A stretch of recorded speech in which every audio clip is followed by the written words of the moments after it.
তাকে উদ্ধার করে হচ্ছে।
আমি তো যেতে চাচ্ছি না।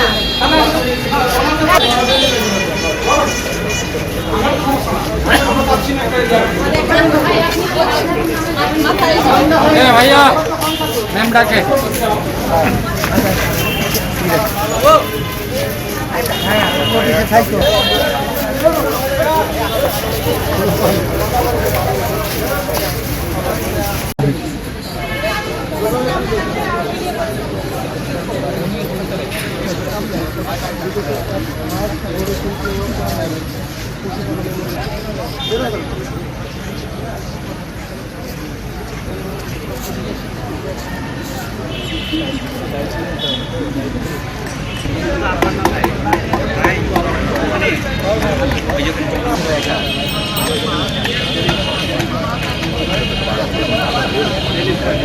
আমাদের চাকরি ক্ষেত্রে বিভিন্ন সমস্যা আমরা পড়তেছি। আমাদের যারা চাকরি করতেছে, আমাদের বড় ভাইরা যারা আছে চাকরি ক্ষেত্রে, তারা কিন্তু বিভিন্ন সমস্যা পড়তেছেন। সেই ক্ষেত্রে সেই দাবির প্রেক্ষিত এবং তাদেরও এটাই দাবি যে এই প্রাণী সম্পদে শুধুমাত্র একক ডিগ্রি প্রয়োজন। যদি এখন আমি সাপোজ আবার ডিভিএনের জন্য 50টা সিট রেখে দিই বা এইসের জন্য 50টা সিট রেখে দিই, সেক্ষেত্রে এখন যে সমস্যাটা চলতেছে বর্তমানে কম্বাইন্ডের জন্য, আমরা আশঙ্কা করতেছি ভবিষ্যতে এরকম একটা সমস্যা ক্রিয়েট হতে পারে। তাই আমরা চাই ভবিষ্যতের জন্য এরকম কোনো সমস্যা না উঠে আসে বা আমরা যেন এরকম সমস্যার সম্মুখীন না হই, সেই জন্য আমরা দীর্ঘমেয়াদী একটা পরিকল্পনা এবং দীর্ঘমেয়াদী একটা সমাধান চাচ্ছি, যেটা হচ্ছে একক ডিগ্রি। সেখানে কোনো ধরনের লেজুর ভিত্তিক কোনো ডিগ্রি থাকবে না, যেমন H plus degree plus combine. আমরা এটা চাচ্ছি না। আমরা সুস্পষ্টভাবে স্যারদের জানিয়ে দিয়েছি, আমাদের আন্দোলনের প্রথম দিন থেকেই আমরা জানিয়ে দিয়েছি শুধুমাত্র আমরা এক ডিগ্রি এক দেশ।